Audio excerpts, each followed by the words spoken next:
Hello friends, welcome back to my YouTube channel our solution. तो friends, आज की इस वीडियो में हम बात करने वाले हैं इंग्लिश के टॉपिक डायरेक्ट इनडायरेक्ट नरेशन की। तो सबसे पहले हम ये जान लेते हैं कि नरेशन किसे कहते हैं। जब भी हम किसी की कही हुई बात को किसी तीसरे व्यक्ति से कहते हैं तो वो नरेशन करना कहलाता है। अब ये बात हम दो तरह से कह सकते हैं। वो दो तरीके कौन कौन से हैं आइए देखते हैं। तो सबसे पहले बात करते हैं हम डायरेक्ट नरेशन की। तो हम किसी भी व्यक्ति की कही हुई बात को अगर ज्यों का त्यों किसी तीसरे व्यक्ति को बता देते हैं, मतलब उसके ही वर्ड्स में, अगर हम वर्ड्स को चेंज नहीं करते हैं तो वो डायरेक्ट नरेशन करना कहलाता है। जैसे यहाँ पे एग्जांपल दिया है, he says I am reading my book. वह कहता है मैं अपनी किताब पढ़ रहा हूँ। दूसरा तरीका होता है बताने का इनडायरेक्ट नरेशन। तो इनडायरेक्ट नरेशन में हम किसी भी व्यक्ति की कही हुई बात को हम अपने वर्ड्स में बताते हैं, अपने शब्दों में किसी तीसरे व्यक्ति को बताते हैं। जैसे कि एग्जांपल यहाँ पे दिया गया है, he says that he is reading his book. तो यहाँ पे हमने उसके वर्ड्स को अपने वर्ड्स में चेंज कर दिया है। अब हमने इसको बोल दिया है कि वह कहता है कि वह अपनी किताब पढ़ रहा है, जबकि डायरेक्ट नरेशन में हमने कहा था कि वह कहता है कि मैं अपनी किताब पढ़ रहा हूँ। तो ये दोनों डिफरेंस है डायरेक्ट और इनडायरेक्ट नरेशन के बीच में। हम किसी भी व्यक्ति की कही हुई बात को किसी तीसरे व्यक्ति से दो तरह से कह सकते हैं, डायरेक्ट और इनडायरेक्ट नरेशन से। अब जो डायरेक्ट नरेशन होता है उसके दो पार्ट्स होते हैं। तो पहला पार्ट जो कि इन्वर्टेड कॉमा के बाहर लिखा हुआ होता है उसको हम बोलते हैं रिपोर्टिंग वर्ब। यहाँ पे लिखा हुआ है सी सेज टू मी, तो ये इतना पार्ट जो है वो हमारा रिपोर्टिंग वर्ब कहलाएगा। बाकी जो पार्ट्स हमारा इन्वर्टेड कॉमा के अंदर लिखा हुआ है यहाँ से यहाँ तक, आई डू माई वर्क, इसको हम रिपोर्टेड स्पीच बोलेंगे। तो डायरेक्ट नरेशन के दो पार्ट्स हो गए, रिपोर्टिंग वर्ब और रिपोर्टेड स्पीच। और डायरेक्ट नरेशन जो होता है वो हमेशा इन्वर्टेड कॉमा के अंदर लिखा जाता है, जबकि इनडायरेक्ट नरेशन में कॉमा इन्वर्टेड कॉमा का यूज नहीं होता है। अब डायरेक्ट से इनडायरेक्ट बनाने के 5 तरीके हैं, यानी 5 सेंटेंसेस को हम डायरेक्ट से इनडायरेक्ट में चेंज कर सकते हैं। पहला है यहाँ पे हमारा असर्टिव सेंटेंस, दूसरा है इंटेरोगेटिव सेंटेंस, तीसरा है इंपरेटिव सेंटेंस, चौथा है एक्सक्लेमेटरी सेंटेंस और पांचवा है हमारा ऑप्टेटिव सेंटेंस। इन सभी को एक एक करके हम पढ़ेंगे। तो उसके बाद डायरेक्ट नरेशन में कुछ पर्सनल प्रोनाउन का यूज़ भी होता है। तो वो पर्सनल प्रोनाउन कौन कौन से हैं एक बार देख लेते हैं। तो सबसे पहले तो हम ये जान लेते हैं कि जो पर्सनल प्रोनाउन है वो 3 प्रकार के होते हैं। पहला होता है हमारा फर्स्ट पर्सन, दूसरा होता है सेकंड पर्सन और तीसरा होता है थर्ड पर्सन। तो फर्स्ट पर्सन में आई और वी का यूज़ होता है, सेकंड पर्सन में यू का यूज़ होता है और थर्ड पर्सन में इन तीनों को छोड़ के बाकी के सारे पर्सनल प्रोनाउन आ जाते हैं, जैसे ही, सी, इट, दे। तो जो फर्स्ट पर्सन होता है वो हमारा सब्जेक्ट के अकॉर्डिंग चेंज होता है। अब ये किसके सब्जेक्ट के अकॉर्डिंग चेंज होता है एक बार देख लेते हैं। तो यहाँ पे जो हमारा फर्स्ट पर्सन है आई वी, जो कि रिपोर्टेड स्पीच में दिया होता है, वो हमारा रिपोर्टिंग वर्ब के सब्जेक्ट के अकॉर्डिंग चेंज होता है। रिपोर्टिंग वर्ब का जो भी सब्जेक्ट होगा वही रिपोर्टेड स्पीच का भी सब्जेक्ट बन जाएगा। दूसरा है हमारा सेकंड पर्सन। सेकंड पर्सन में केवल यू आता है और जो यू है वो ऑब्जेक्ट के अकॉर्डिंग चेंज होता है। रिपोर्टिंग वर्ब के ऑब्जेक्ट के अकॉर्डिंग चेंज होता है। रिपोर्टिंग वर्ब का जो भी ऑब्जेक्ट होगा वही हमारा रिपोर्टेड स्पीच का भी सब्जेक्ट बन जाएगा। थर्ड पर्सन अगर कहीं पे आता है रिपोर्टेड स्पीच में, थर्ड पर्सन अगर कहीं पे आता है तो वो चेंज नहीं होता है। तो अब स्टार्ट करते हैं असर्टिव सेंटेंसेस से। तो असर्टिव सेंटेंस में सबसे पहले हम प्रेजेंट टेंस को देखेंगे। तो प्रेजेंट टेंस का पहला पार्ट है प्रेजेंट इंडेफिनिट टेंस। तो जो प्रेजेंट इंडेफिनिट टेंस है वो पास्ट इंडेफिनिट टेंस में चेंज हो जाता है। प्रेजेंट इंडेफिनिट टेंस का रूल यहाँ पे लिखा हुआ है, सब्जेक्ट, उसके बाद इसमें वर्ब की फर्स्ट फॉर्म में एस लगाते हैं और ऑब्जेक्ट लगाते हैं। पास्ट इंडेफिनिट सेंटेंस में हम क्या करते हैं, सब्जेक्ट लगाते हैं, उसके बाद वर्ब की सेकेंड फॉर्म का यूज़ करते हैं, फिर ऑब्जेक्ट लगाते हैं। अब यहाँ पे सेंटेंस दिया हुआ है, he said to me Krishna writes a letter. तो देखिए डायरेक्ट नरेशन का सेंटेंस दिया गया है, इसमें इन्वर्टेड कॉमा का भी यूज हुआ है। जैसा कि अभी बताया था कि डायरेक्ट नरेशन का जो सेंटेंस होता है वो हमेशा इन्वर्टेड कॉमा में लिखा जाता है। तो इसको चेंज करने के कुछ और तरीके भी हैं, जैसे कि अगर डायरेक्ट नरेशन में सेड टू का यूज़ हो रहा है, असर्टिव सेंटेंसेस की बात कर रहे हैं अभी, अगर सेड टू का यूज़ हो रहा है तो जब भी हम इसको इनडायरेक्ट बनाएंगे तो सेड टू की जगह पर टोल्ड का यूज़ कर देंगे। उसके बाद जो यहाँ पे इन्वर्टेड कॉमा का यूज़ हो रहा है, इस सेंटेंस को क्लोज करने के लिए इन्वर्टेड कॉमा का यूज़ जो हो रहा है उसको हटा के हम यहाँ पे कंजक्शन दैट का यूज़ करते हैं। तो अब एक बार इसको देख लेते हैं, he said to me Krishna writes a letter. तो यहाँ पे हमने जो रिपोर्टिंग वर्ब का सेंटेंस था उसमें केवल सेड टू को टोल्ड किया है, बाकी हमने कहीं भी पर्सनल प्रोनाउन को हम चेंज नहीं करेंगे। तो हमारा सीधा सा हो जाएगा, ही सेड टू को हटाया, टोल्ड लगा दिया, मी का मी ही रहेगा, ही टोल्ड मी। इन्वर्टेड कॉमा को हटा के दैट लगाएंगे। उसके बाद का जो सेंटेंस है उसमें हमें पर्सनल प्रोनाउन को चेंज करना है, मैन वर्ब को चेंज करना है या हेल्पिंग वर्ब जो भी आ रही है उसको चेंज करना है। तो यहाँ पे कृष्णा हमारा थर्ड पर्सन है और थर्ड पर्सन कभी भी चेंज नहीं होता है, इसलिए यहाँ पे कृष्णा का कृष्णा ही रहेगा। राइट की सेकंड फॉर्म लग जाएगी रोट और पीछे का हमारा सेम ही रहेगा ए लेटर। तो हमारा पूरा सेंटेंस बन जाएगा यहाँ पे he told me that Krishna wrote a letter. अगर इसका निगेटिव सेंटेंस दिया हो प्रेजेंट इंडेफिनिट का जिसमें कि डू नॉट और डज नॉट का यूज़ होता है, तो हम उसका जब निगेटिव सेंटेंस बनाएंगे पास्ट में कन्वर्ट करेंगे उसको, तो डू नॉट डज नॉट की जगह पर बस डिड नॉट हो जाएगा। जैसे कि यहाँ पे अगर लिखा होता कि Krishna does not write a letter, तो हम नीचे इस सेंटेंस में जब इसका इनडायरेक्ट बनाते तो उसमें हम कर देते Krishna did not write a letter. बस इतना सा डिफरेंस हो जाता है। आगे बात करते हैं प्रेजेंट कॉन्टिन्यूस चेंज की सेंटेंस की। तो प्रेजेंट कॉन्टिन्यूस सेंटेंस जो है वो पास्ट कॉन्टिन्यूस सेंटेंस में चेंज हो जाता है। प्रेजेंट कॉन्टिन्यूस का रूल है हमारा subject is are am, verb में आईएनजी और ऑब्जेक्ट। पास्ट कॉन्टिन्यूस में हमारा रूल है सब्जेक्ट बाज वर्ब और वर्ब में आईएनजी प्लस ऑब्जेक्ट। तो जब हम इस सेंटेंस को चेंज करेंगे तो देख लेते हैं एक बार। ही सेड टू मी, यहाँ पे छोटी सी मिस्टेक हो गई है, यहाँ पे पहले यू आना चाहिए था उसके बाद आर। तो यहाँ पे हमारा सेंटेंस है you said to me, he said to me you are going to school. तो यहाँ पे प्रेजेंट कॉन्टिन्यूस में दिया गया है, जब हम इसको पास्ट कॉन्टिन्यूस में चेंज करेंगे तो हमें रिपोर्टिंग वर्ब के सेंटेंस को सेम रखना है, पीछे के जैसे सेड टू को टोल्ड कर देंगे। तो ही टोल्ड मी कॉमा हटा के दैट लगा देंगे।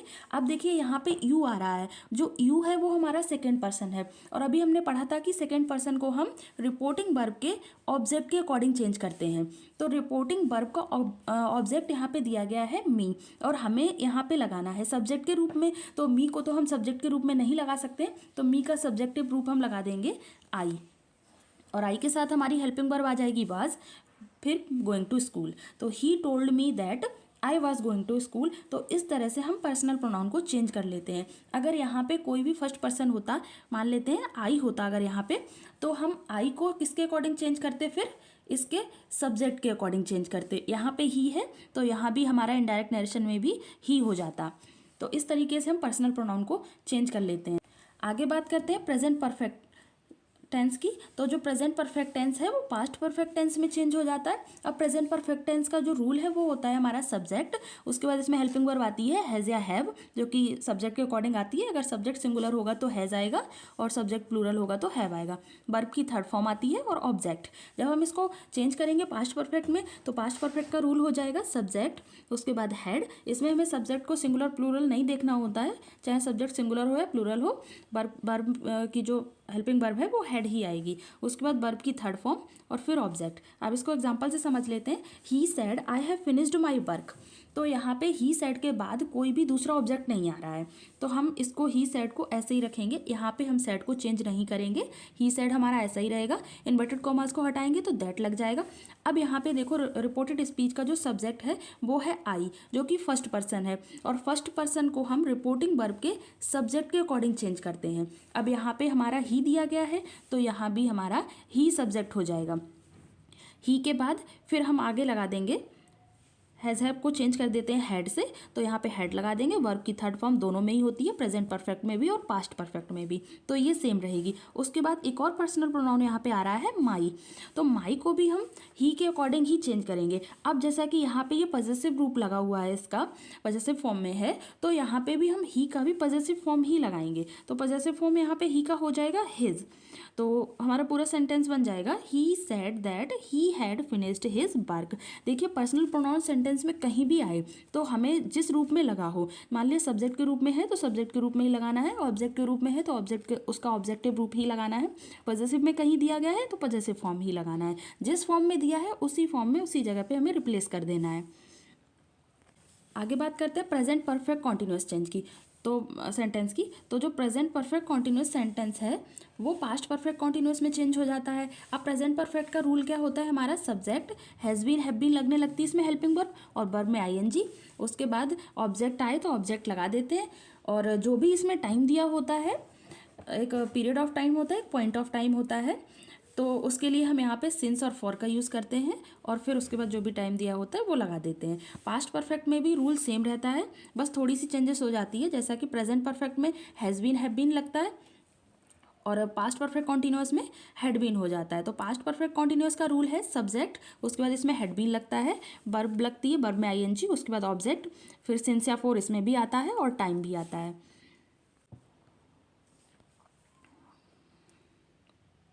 तो यहाँ पे एग्जाम्पल हमारा दिया गया है, he said I have been playing since morning. तो ये हमारा डायरेक्ट नरेशन दिया गया है। जब हम इसको चेंज करेंगे तो यहाँ पे भी देखिए ही सेड के बाद में कोई भी ऑब्जेक्ट नहीं आ रहा है, तो सेड को हम यहाँ पे चेंज नहीं करेंगे, सीधा सा हमारा यही रहेगा, ही सेड, इन्वर्टेड कॉमा को हटाएंगे, दैट लगाएंगे।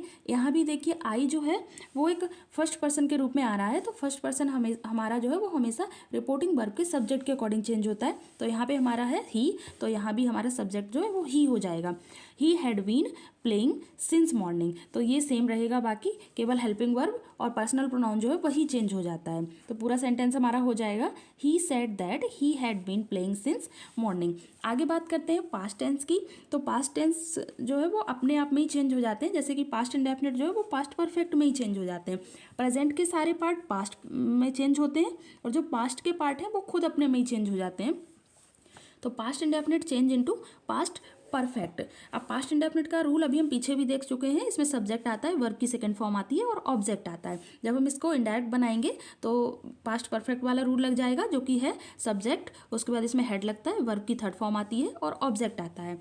अब एग्जाम्पल से देख लेते हैं, यहाँ पे दिया गया है, he said I wrote a letter.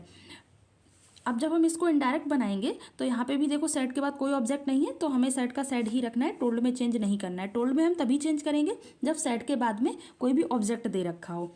तो यहाँ पे हमारा हो जाएगा ही सेड, इन्वर्टेड कॉमा को हटाएंगे, दैट लग जाएगा। अब यहाँ पे भी आई जो है वो फर्स्ट पर्सन के रूप में आ रहा है, तो फर्स्ट पर्सन हमेशा रिपोर्टिंग वर्ब के सब्जेक्ट के अकॉर्डिंग चेंज होता है। यहाँ पे ही दिया है तो यहाँ पे भी ही लग जाएगा। उसके बाद पास्ट परफेक्ट वाला रूल लगा देंगे, इसमें ही के बाद हेड का यूज हो जाएगा, फिर वर्ब की third form written a letter. तो हमारा पूरा सेंटेंस हो जाएगा, he said that he had written a letter. आगे बात करते हैं पास्ट कॉन्टिन्यूस टेंस की। तो पास्ट कॉन्टिन्यूस टेंस जो है वो पास्ट परफेक्ट कॉन्टिन्यूस टेंस में चेंज हो जाता है। तो पास्ट कॉन्टिन्यूस का रूल होता है सब्जेक्ट, उसके बाद बाज वर्ब, वर्ब में आईएनजी और ऑब्जेक्ट। जब इसको पास्ट परफेक्ट कॉन्टिन्यूस में चेंज करेंगे तो हमारा रूल हो जाएगा सब्जेक्ट, हैड बीन, वर्ब की फर्स्ट फॉर्म, उसमें आईएनजी प्लस ऑब्जेक्ट। तो ये हमारा रूल हो जाएगा। तो यहाँ पे एग्जांपल से देख लेते हैं हम, he said boys were playing in the morning. तो यहाँ पे हमारा सेंटेंस बन जाएगा, ही सेड दैट बॉयज़, तो बर का चेंज हो जाएगा हैड बीन में, और बर में आईएनजी यहाँ भी आती है, पास्ट कॉन्टिन्यूस में भी और पास्ट परफेक्ट कॉन्टिन्यूस में भी आती है। तो प्लेइंग का प्लेइंग सेम रहेगा, फिर हो जाएगा आगे इन द मॉर्निंग। तो हमारा सेंटेंस हो जाएगा, he said that boys had been playing in the morning. देखिए पास्ट इंडेफिनिट को हम पास्ट परफेक्ट में चेंज कर लेते हैं और पास्ट कॉन्टिन्यूस को हम पास्ट परफेक्ट कॉन्टिन्यूस में चेंज कर लेते हैं। अगर बाई चांस सेंटेंस आ जाता है पास्ट परफेक्ट का और पास्ट परफेक्ट कॉन्टिन्यूस का, तो ऐसी कंडीशन में हम उन सेंटेंसेस को चेंज नहीं करेंगे, उनकी हेल्पिंग वर्ब को हम सेम रखेंगे, बाकी जो भी पर्सनल प्रोनाउन आएगा उसको चेंज कर देंगे।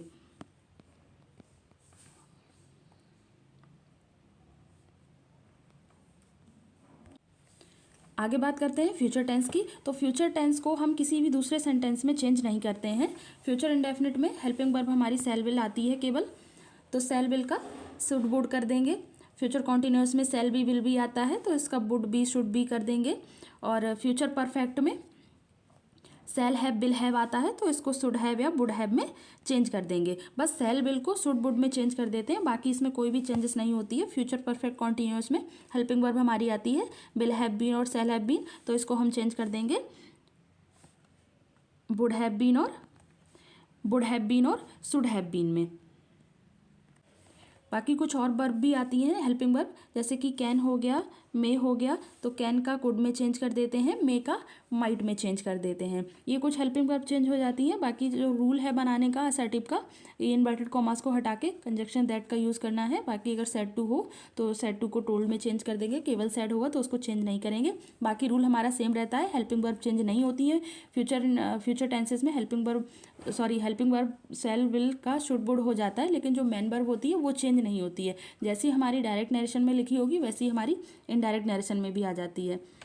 यहाँ पे एग्जांपल से समझ लेते हैं। यहाँ लिखा हुआ है he said Ram will go, तो जब हम इसको चेंज करेंगे इनडायरेक्ट नरेशन में तो हमारा हो जाएगा he said that Ram would go. तो यहाँ पे देखो हमारी जो मेन वर्ब है वो चेंज नहीं हुई है, यहाँ भी फर्स्ट फॉर्म थी और यहाँ भी फर्स्ट फॉर्म है, बस हमारा चेंज हुआ है हेल्पिंग वर्ब का फॉर्म। तो यहाँ पे बिल का यूज़ हो रहा था, बिल का हो गया यहाँ पे वुड। दूसरा सेंटेंस है हमारा Radha said to Meera I shall be writing a letter. तो यहाँ पे हमारा देखो सेड टू के बाद अब की बार ऑब्जेक्ट आ गया है, तो जब ऑब्जेक्ट आ जाएगा तो सेड टू का टोल्ड कर देंगे। तो Radha told Meera, inverted comma को हटाएंगे, दैट का यूज़ करेंगे। अब यहाँ पे आई जो है वो फर्स्ट पर्सन के रूप में आ रहा है, तो फर्स्ट पर्सन हमारा चेंज होगा सब्जेक्ट के अकॉर्डिंग। अब सब्जेक्ट है हमारा यहाँ पे रिपोर्टिंग वर्ब का राधा, तो राधा का हम यहाँ पे नाउन रूप नहीं लगाएंगे, यहाँ पे हम प्रोनाउन का ही यूज़ करते हैं। किसी का भी नेम दिया गया हो तो उसका हमेशा प्रोनाउन यूज़ ही होता है। तो राधा का प्रोनाउन यहाँ पे हो जाएगा सी, और सेल का चेंज हो जाएगा यहाँ पे। जब सी आ जाएगा तो यहाँ पे वुड का यूज हो जाएगा, क्योंकि आई वी के साथ ही केवल सेल आता है। अब नीचे हमारा सब्जेक्ट हो गया सी, तो सी के साथ हम शुड का यूज़ तो कर नहीं सकते, तो सी के साथ यहाँ पे वुड का यूज़ हो जाएगा। उसके बाद बी हमारा सेम रहेगा, और बाकी जो वर्ब और ऑब्जेक्ट है राइटिंग लेटर वो भी सेम रहेगा। तो फ्यूचर के टेंस में बस हेल्पिंग वर्ब कहीं भी अगर सेल या विल दिखे तो उसको शुड या वुड में चेंज कर दो, बाकी सेंटेंसेस में कोई चेंजेस नहीं होगी। बाकी कैन का हो, मे का हो तो उसको कुड और माइट में चेंज कर देंगे, इसके अलावा कोई भी चेंजेस नहीं होंगे। तो मेन सेंटेंसेस जो है हमारे वो प्रेजेंट हैं और पास्ट है, क्योंकि उनमें हमें सेंटेंसेस को एक दूसरे में चेंज करना होता है, तो हमारा पूरा का पूरा सेंटेंस चेंज हो जाता है। तो आज की इस वीडियो में हमने असर्टिव सेंटेंसेस को कंप्लीट किया है। नेक्स्ट वीडियो में हम इंटरोगेटिव सेंटेंसेस को पढ़ेंगे। तो आज के लिए बस इतना ही। वीडियो अच्छी लगी हो तो लाइक करें, शेयर करें। Thank you.